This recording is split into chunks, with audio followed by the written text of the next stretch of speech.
Zweig Group invites all AEC industry leaders to the 2024 AEC Small Business and Entrepreneurship Forum, the premier event for small firms in the AEC sector. Experience innovative strategies and insights on May 21st, crafted by Zweig Group's industry experts. Engage in keynotes and interactive sessions focused on recruitment, retention, and business growth. Join Zweig Group for this unique networking opportunity and take your business to new heights. Secure your spot today and be part of the AEC industry's future. Visit zweiggroup.com for more information. The Zweig Group team looks forward to welcoming you.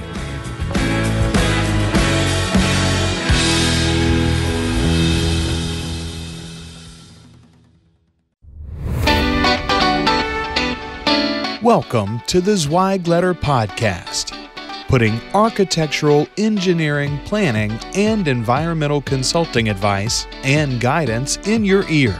Zweig Group's team of experts have spent more than 3 decades elevating the industry by helping AEP and environmental consulting firms thrive. And these podcasts deliver invaluable management, industry, client, marketing, and HR advice directly to you, free of charge.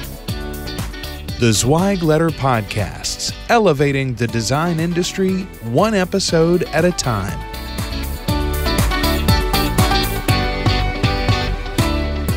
Hey folks, and welcome to another episode of the Zweig Letter podcast. I'm your host, Randy Wilburn, and I'm excited to be with you today, as I always am, and I have a great guest for you. I am sitting here with none other than Michael Hein, and Michael is the CEO of the HFW Companies. And he is someone that I connected with. I got introduced to him by John Bray and a few other folks at the Zweig Group. And they had said, you really need to talk to Michael. He's doing some amazing things with the HFW Companies out of St. Louis, especially in the area of mergers and acquisitions. And they're doing so well that they actually just received a New Ventures Award from Zweig Group. And that award will officially be conferred upon them at the Elevate Conference in Las Vegas, Nevada this September, which is just 1 month away from the date that we are recording this episode. So the 14th through the 16th at the Green Valley Ranch Resort will be the Elevate Conference for Zweig Group. And hopefully Michael and some of his team will be there to receive this New Venture Award. But today we wanted to just talk with Michael and find out what's in the secret sauce that he's cooking up there in St. Louis and having such success in this area of acquisition and of mergers and acquisitions in the design industry. So without further ado, I want to welcome Michael to the podcast. How are you doing? Randy, I'm doing very well. Thank you. And I appreciate that really warm introduction. Just as a side note, I wanted to share when we were just introducing ourselves, Randy and I are both cyclists and we do charity rides. So that's a big part of how I like to give back to the community. And I'm glad, Randy, that you feel the same way. So, absolutely. Yeah, no, I was looking at your profile on LinkedIn and I saw that you did some rides, the MS Street team. And I know that they do multiple sclerosis does a lot of charity rides throughout the country, as does the American Cancer Foundation. And so there's a lot of programs and a lot of ways to raise money for events that are near and dear to your heart. And just about every athletic endeavor, cycling is one of them. And so that's something that's an interest that I think we both share and feel very strongly about. So I may not ride as much as you ride on a weekly basis, but I get out there and ride. That's for sure. Yeah. And just one last thing, and we'll talk more about, how we onboard firms and how we work in the M&A space. But the one thing I find out real quickly with the firms that join us is, are they involved in a cycling charity event? And then I sign up. So I will be doing an MS ride in Austin in April. And this actually October, I'm doing a ride for cancer in Augusta, Georgia, on top of the rides that I'm doing. Nice. Okay. All right. Well, I'll have to put that down and I'll have to look that ride up. Like I told you, I do a ride for Kids for Cancer in September, every September. And, I'll be honest with you, Michael, I've had a number of my friends in the design industry, because I've been involved in this industry since 97, that have given each year that I've done this ride. And so I really appreciate those that support me when I do make an announcement, typically on LinkedIn and some other places, that I'm going to be doing these rides. And so it's nothing like rallying around a cause to really make a difference. So it's very cool. It's very cool. So let's start off now. I would love for you just to kind of share your superhero origin story.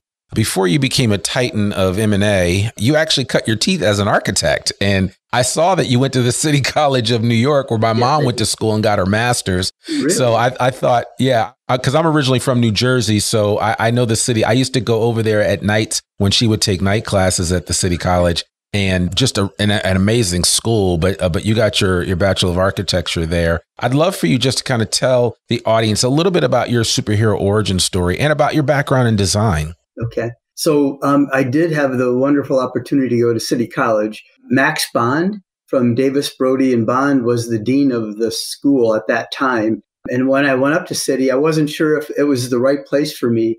But after just the introduction to Dean Bond and the story he told me, I was hook, line, and sinker interested in going to get my bachelor and then my master's of architecture at City. So I'm very proud to be one of the sturdy sons of City College. It was a great moment in my life. And I had already 10 years of construction experience. And then I took a break for about a 2-year period. I worked part-time, but really enveloped myself in the program, got registered quickly, had a lot of great opportunity in New York City working for Beyer Blinder Bell. They were and still are one of the premier preservation firms in the nation. And I was fortunate to be part of some really great projects. The original restoration of the Grand Central Terminal in the 90s, early 90s, worked on the Japan Society, just a tremendous amount of really interesting and exciting projects. I felt like for the 3 years that I was with Beyer Blinder Bell, I gained 10 years of experience because of the depth of their projects. I also spent quite a bit of time with Jacobs Engineering Group. And that's really, I think, where I learned the best business aspects of the industry. So from small to large. Of course, Beyer Blinder Bell has grown significantly as well.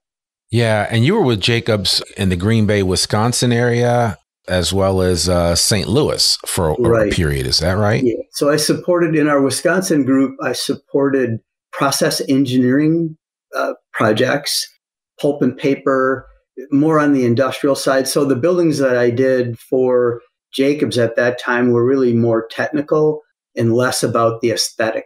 So when you're putting an enclosure around a large paper making process, the interior environment is more harsh than the exterior environment. There's humidity, chemicals that are very dangerous, and noise issues. So it was more about a technical building as opposed to something that really was aesthetically pleasing. It was a machine cover, but I enjoyed doing those technical projects. And then I transferred to St. Louis in 2009. Go ahead. Sorry.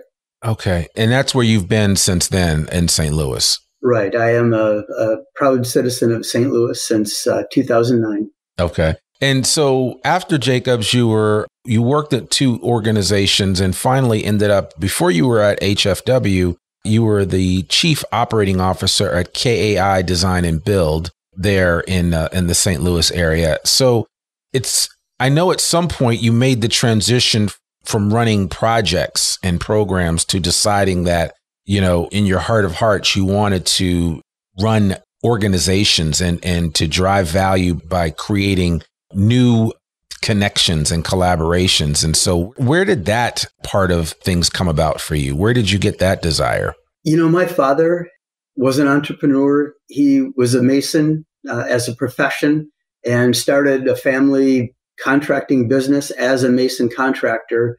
And I had aspired as a young man to follow his footsteps, but the economy of 1981 just wasn't supporting that. So I went on to work for a larger general contractor that had, sustainable work.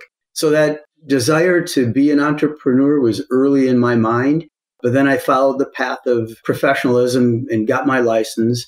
And I think everything that I've ever done on my resume built up to this point where working with my 2 partners, Matt Westfall, the COO, and Dan Forgeson, our CFO, sort of just led us to this point in time. And we're grateful because I do think, and we'll talk more about it, but the pandemic did help us in a lot of ways, even though when we first stepped into it, it was terrifying. The way that it slowed the world down was just enough for us to catch our breath and fine tune, our pitch and our business plan. And then once things opened up after the stay-at-home shelter-in-place orders were lifted, we were much more confident and ready to go. So would you say that the objectives of your business plan were accelerated because of the pandemic? Or, how were pre-March 2020, were you guys on this same arc that you're on now? Or do you think the pandemic actually accelerated things for you? We had started in January of 2020, and we had spent time prior to that, putting our business plan together in the evenings. Our plan was really based on everything we experienced, Jacobs and in other companies where we were, tangentially or deeply involved in an acquisition. My part was generally always on the integration side, where at Jacobs, they would bring a large company into the fold. Being an operational leader, it was my job to introduce the culture to those new employees. And we just picked up a lot of lessons learned and put our plan together. What I think really helped with, the impact of COVID was, again, that there was M&A already building in terms of a trend, but it slowed things down just enough for us to, once we launched in January, it gave us almost 6 months of sort of additional prep and practice, if you will, so that when we did really launch and start meeting with capital providers and interested engineering and architecture firms, we were ready. We had caught up with everybody else. Wow.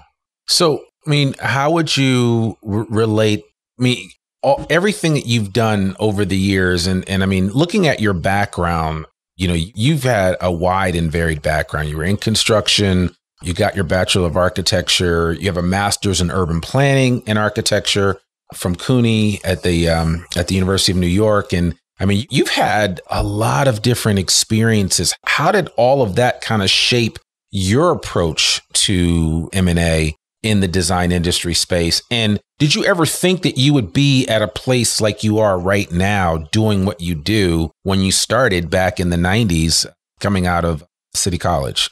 I had always aspired myself as being the technical architect, not so much the designer, although I did develop design skills being in college, but I was more drawn to the technical approach. How do you determine how the pieces and parts come together to keep out the environment, to provide that shelter and comfortable space? So I saw myself, possibly owning my own firm, which I did for a very short period of time. It was like 4.5 years.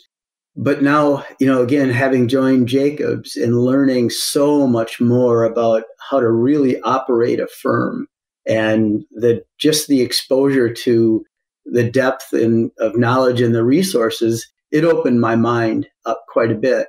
Having that experience at that large firm level and then working for smaller firms, I noticed the gap. Small firms don't have the ability to reach back into the company and get help. They have to find their own way to solve it. They can't reach into the Jacobs directory and find a peer to talk with that they can share their concerns with. When you own your own small business, you don't call up your competition and ask for help. It's not something that's normally done. So all of those things really were the culmination of how we put our business model together for HFW. And, we are focused on bringing small to mid-sized firms together as part of a network. We focus on allowing them to keep their culture. So their brand identity is really important, and that stays. They don't become HFW.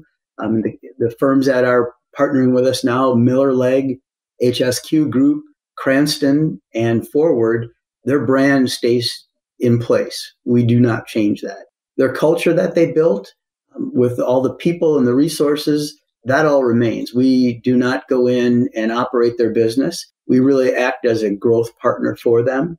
And that's really where the model is gaining a lot of steam. And that model would be different than the traditional model of, just acquiring a firm and bringing them into the fold of a larger company, if you will, where, two become one, right? And all of a sudden you merge cultures, you merge a lot of the identity with the company that's making the acquisition in this case. Right. In most cases, when a full integration is done well, it's very successful. But in a lot of cases, that full integration is not always well planned, is not always well thought out, and it's very disruptive to primarily the staff, right? The owners tend to get their buyout and eventually will move on, but it's the staff who invested their time and effort to join a particular firm.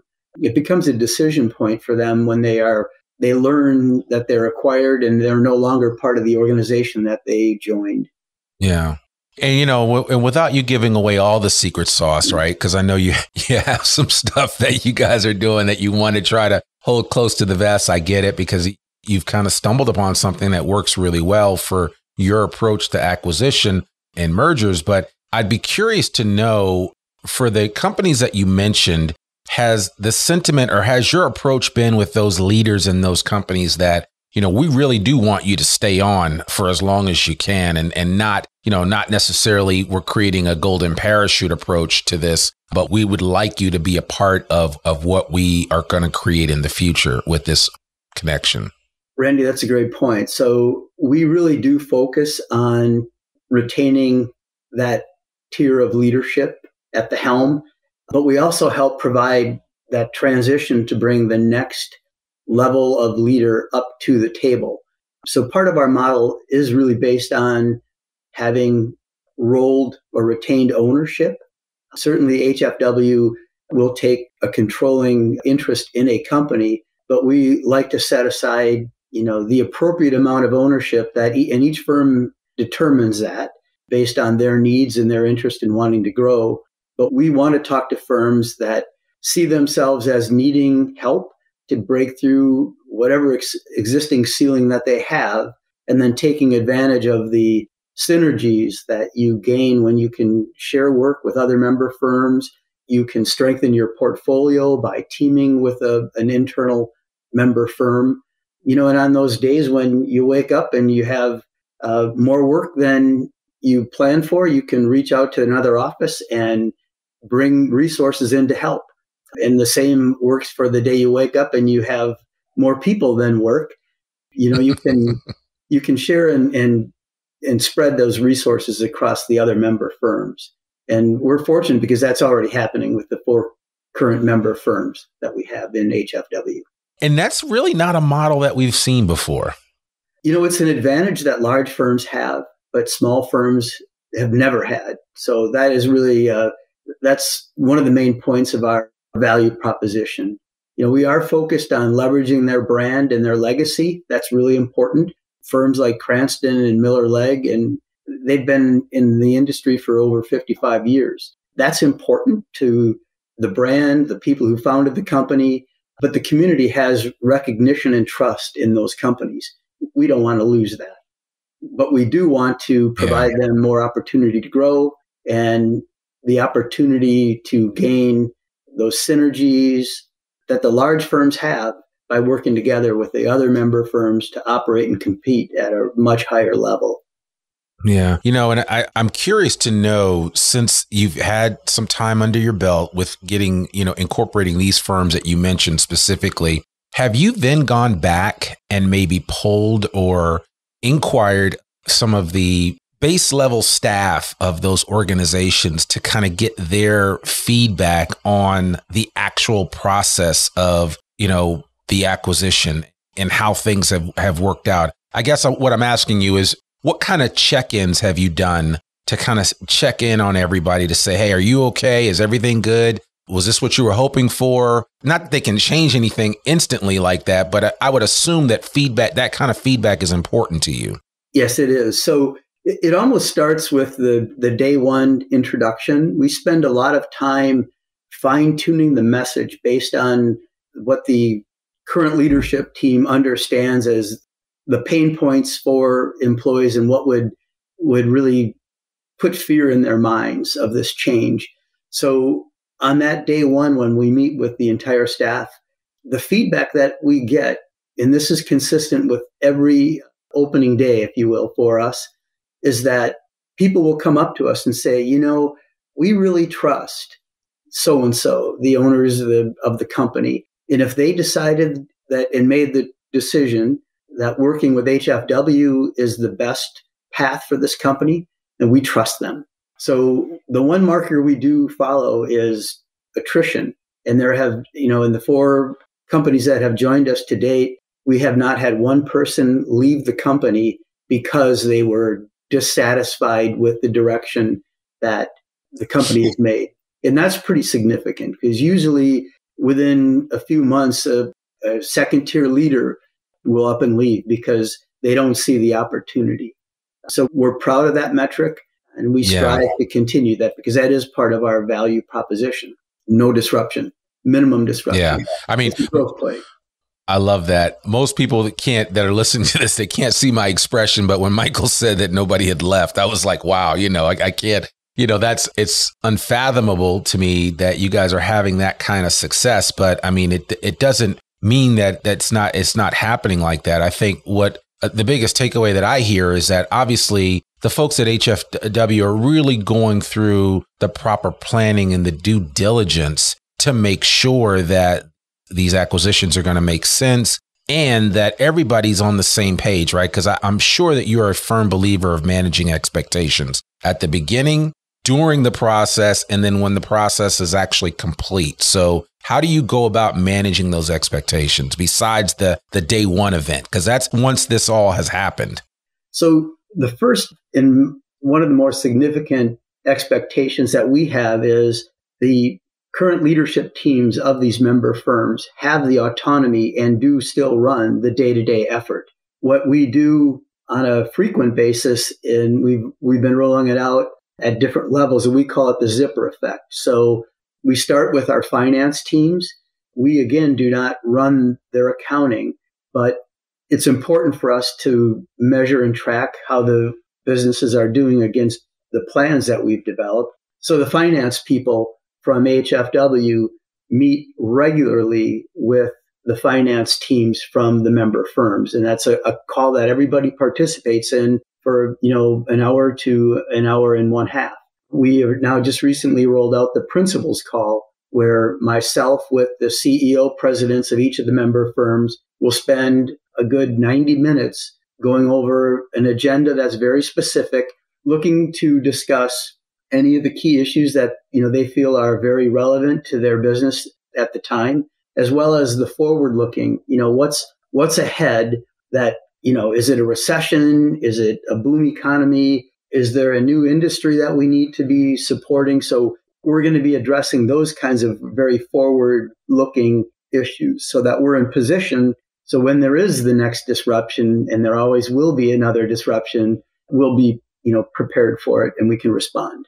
Yeah. And I always said that, when there's always safety when you have a number of counselors around you, right? And you're not just operating with one person. So maybe yourself as a leader, you're like, I need to bounce these ideas off of somebody else. So you guys have that safety in all these different leaders being able to chime in and share their thoughts. Right. There's an entrepreneurial spirit because a lot of the folks are they're founders of their companies, or they're the third, maybe even fourth generation of leadership, but they all have a level of, knowledge base that when you can tap into it and share, your experience and how you may have addressed a problem, you can learn new things, right? There's always somebody always has a better practice than the one you have.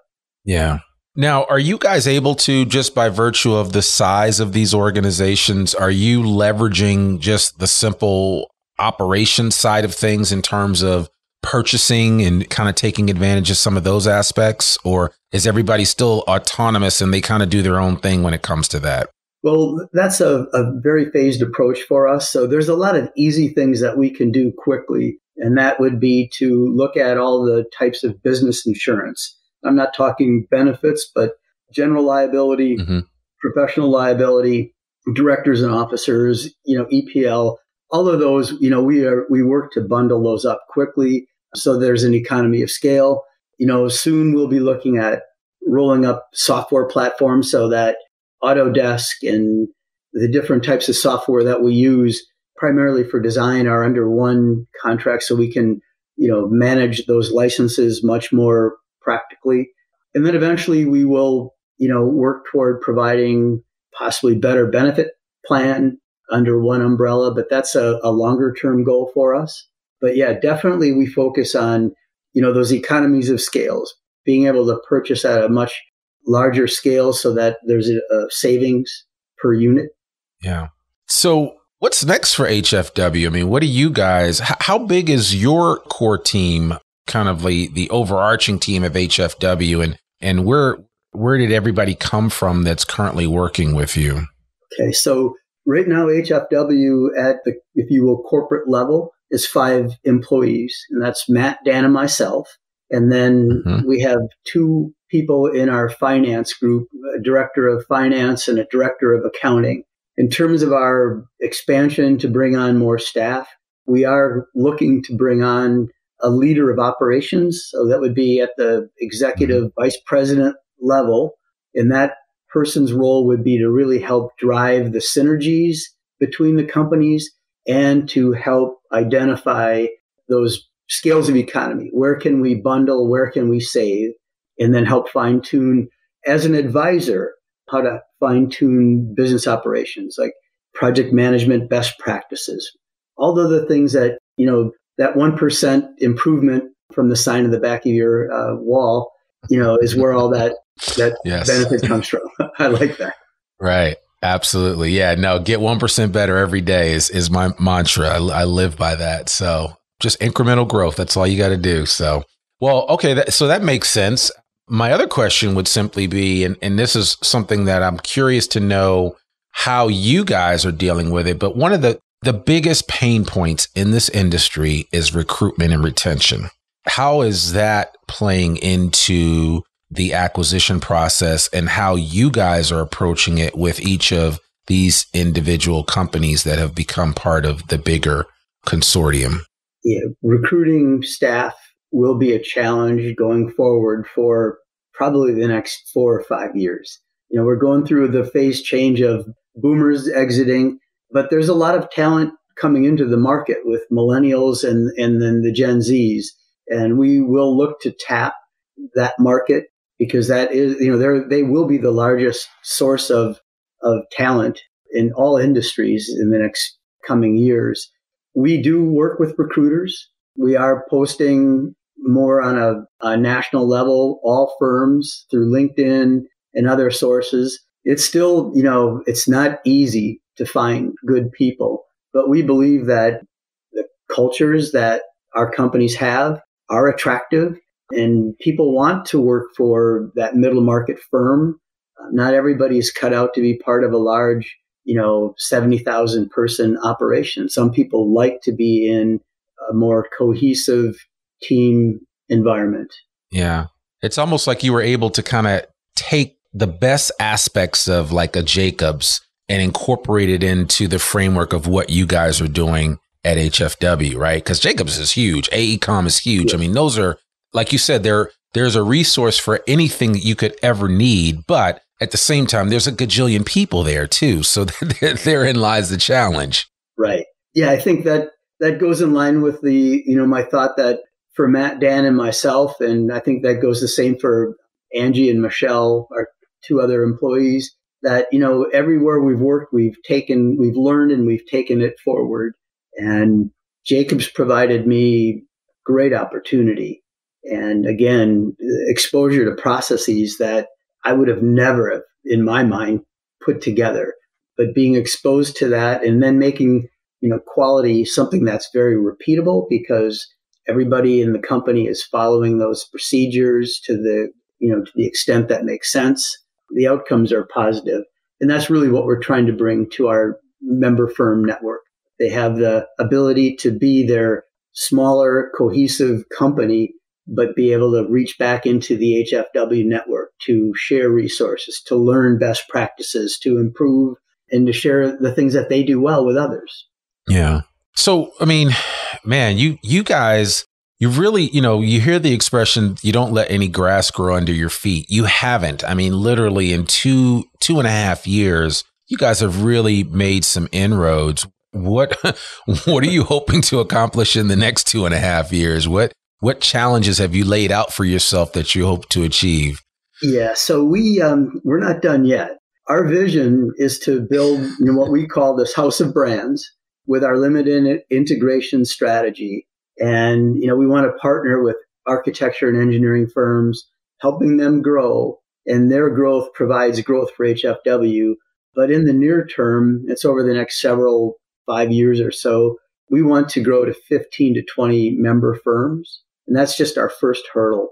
HFW is not a company that was put together to flip companies. We really do see ourselves as creating an enduring company with a long runway.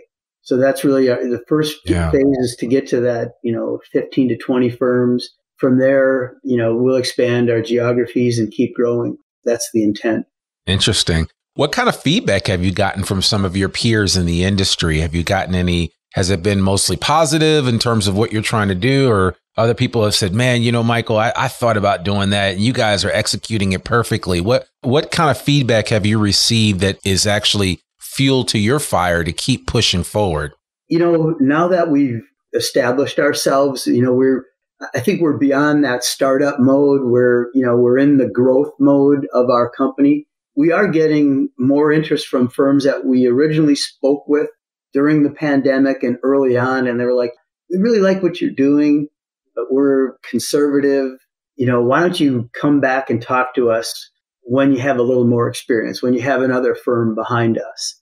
So we are making traction in that arena. And, I at this point, I have to always give Miller Legg credit because they were the firm that had the most courage, right? They believed in what we were doing and they signed up as the first firm. And there was no synergy for them at that point, right? There was just hope that we would bring on additional firms. So I'm always grateful for Mike Kroll and the Miller Leggers who have made that commitment to join HFW because that really was a very catalytic moment for us. Things started to really develop after. Yeah, because, I know a lot of smaller firms feel like there is such a consolidation taking place in the industry. Is there going to be a place for us, right? And what's your response to smaller firms that are kind of feeling that pressure right now?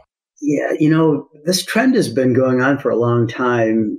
The consolidation, it's happening in every industry. It's more prevalent now in the AE space where companies are doing more acquisitions. There's going to be large firms. There's going to be niche firms, as in one extreme.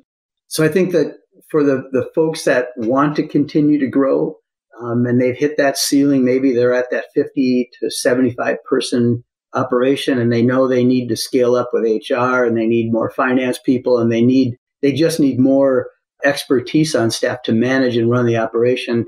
I think they will see HFW as a very attractive offering for them. And they still get the opportunity to own and run that business the way they intend to run it. But now they have a lot more guidance, a lot more leadership support around them to tap into. Yeah. So, and I have two more questions before we close out. I'm just curious, are any of these firms that you brought into the fold of HFW, are any of them ESOPs? No, they're not ESOPs. So, okay. Yeah, we are not in that ESOP realm for our business plan. Our ownership. All right. I was just curious. Is we allow ownership, but more in a traditional plan. Okay. Where, all right. That makes sense. The folks who drive the business have the desire to own, a part of the business and then gain, with that risk, and they gain the reward. Okay. Yeah, no, that makes sense. I was curious about that. And then you said that Dean Bond had told you a great story, which was really what got you into jumping into the program at City College. Do you remember that story? What stuck with you about that story that so moved you to decide that to enroll and get your degree in architecture? Yeah. So when you're in New York City, you think of Columbia and Pratt and all of these high-level design schools. And when somebody, a friend of mine, had suggested I go and talk to City College and understand what their program is about, what Dean Bond said to me was, you have 10 years of work experience. This is the perfect place for you. All of our professors are graduates of Yale, Harvard, Columbia. They're going to teach you how to be, a practicing architect. And looking at their curriculum, it wasn't just about design. Obviously, in any architecture program, design is the major platform. But I was excited because there were courses in mechanical systems, plumbing, electrical systems. I had at least 3 courses that touched into structural engineering. Certainly, I'm not trained to be a structural engineer, but we were trained to be able to size a beam so that when we went and talked to a structural engineer, they wouldn't come back and say, well, Mike, you can't use a 6-inch beam to span 100 feet. So we were in the right game there. I was proud that when I graduated, I was able to sit for the exam quickly, 2 years after, and get my license, in a very expedited time frame. And I think City College provided that for me. Okay. Yeah, no, that's a good story. That's one thing that we talk about a lot when I go around and do training in the design industry, and I train engineers and architects, and we're always talking about what are the areas that you come out of school not prepared for. It sounds like when you got out of school, you were prepared to start practicing architecture and yes. And in the 90s, AutoCAD was introduced, but it hadn't really yet. Well, I think it was revolutionary at that time for 2D design. You could do 3D, but it wasn't real easy. It was more clunky. Right. But I insisted that when I graduated, that I had the ability to operate AutoCAD because that's what everybody was using. And when I went to work for Beyer Blinder Bell, that was the first thing they recognized is this person has experience, but he also knows how to do AutoCAD. And I wasn't the IT person, but I quickly became the person that everybody came to learn the special little scripts to make things go faster. And I enjoyed that. So that was another piece that City allowed me to do my design work in CAD. And they offered AutoCAD courses so that I had that particular skill because it was very valuable. Yeah, no, that makes perfect sense. And that's what you call making yourself indispensable. So, people want to have you around. So, well, man, this has really been great, Michael. I appreciate you kind of peeling back the curtain, if you will, to give us the insider's look at HFW. I mean, you guys have kind of come on the scene pretty quickly, like I said, in just about 2.5 years, and have really not let any grass grow under your feet and are having significant success. The least of which is marked by this new venture award that Zweig Group is conferring upon you at the Elevate conference taking place in Las Vegas next month, September 2022. So I want to congratulate you for all the hard work, and I know that you have even harder work ahead of you, both you and the rest of your team, to try to continue maintaining what you have, but then also going after some new opportunities that may present themselves for you in the future. So I wish you nothing but continued success and luck. And if anybody listening to this is really moved by what you're sharing, or maybe wants to just chat with you, or what's the best way for people to connect with you and reach out to you? Randy, my email is always one of the easiest ways to get in touch with me. So it's very easy. It's my name. I do go by Mike, but my email is michael.hein@hfwcompanies.com. And we'll put that in the show notes too, so that everybody can get it. And I'll also put a link to Mike's LinkedIn profile, so you can check him out and just check out his background and experience. And HFW has been featured in Business Wire and a lot of other magazines, and a lot of other articles have been written about them. So you definitely want to kind of do your homework and see what these guys are all about, and learn a little bit more about the process that they've undertaken to have such a level of success in a very short period of time. So Michael Hein, thank you so much for joining us on the Zweig Letter podcast today. We really appreciate it. And if you do end up in Las Vegas, I look forward to connecting with you and meeting you in person. So thank you for joining us today. Yeah, Randy, you're very welcome. I appreciate your warm approach toward our introduction and the questioning and everything and how it played out. It was very enjoyable.